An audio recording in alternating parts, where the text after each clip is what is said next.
All right, welcome to quiz 16. You made it to the end. Now, here we are, we're talking about the actual show itself. And the first point is any wireless microphones or body packs or even guitars that you're using, make sure you use fresh batteries. No reason to interrupt a show because you're going to save on the money that it costs to buy an extra battery. No, put a brand new fresh one in right before they go off on stage. I do this even at churches and little gigs sometimes I will leave a battery in if it's showing a full charge, but as soon as a lot of the one though that I got right here has four gradations, right? And once one of those goes out, then I would change the battery, right? No reason not to use fresh batteries. So then the next thing is once the show actually starts on that very first song.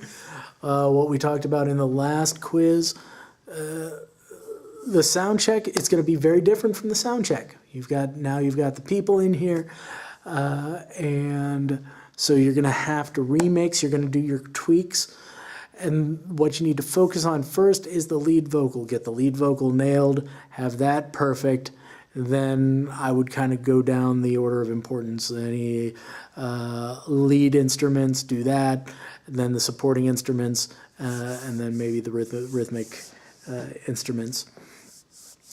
And you're going to have to tweak all along the way there.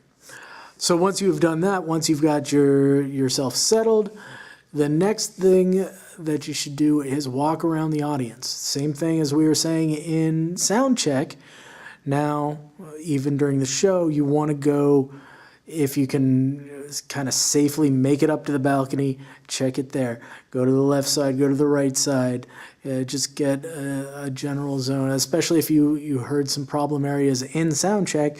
Make sure you get to the problem area. See, you might be surprised that things generally improve sound-wise with people in the venue. Then the next thing is 20-30 minutes into the show, you might notice that you need to do some tweaks to your mix again, and somewhat like we were saying, and that's because with the people in the venue, the heat and the humidity rise, and that can change the mix. If you remember all the way back in Audio 1, we talked about the speed of sound.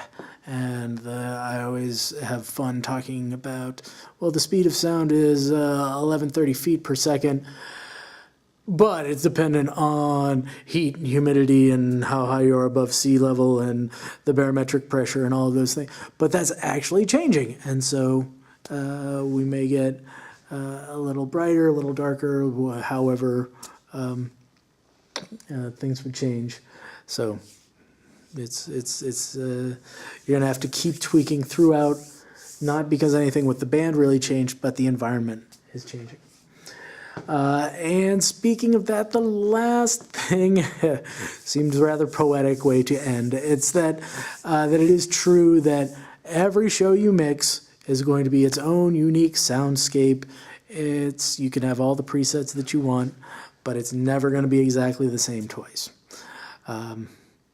So there you go. Thank you very much for reviewing these, and good luck on the final exam.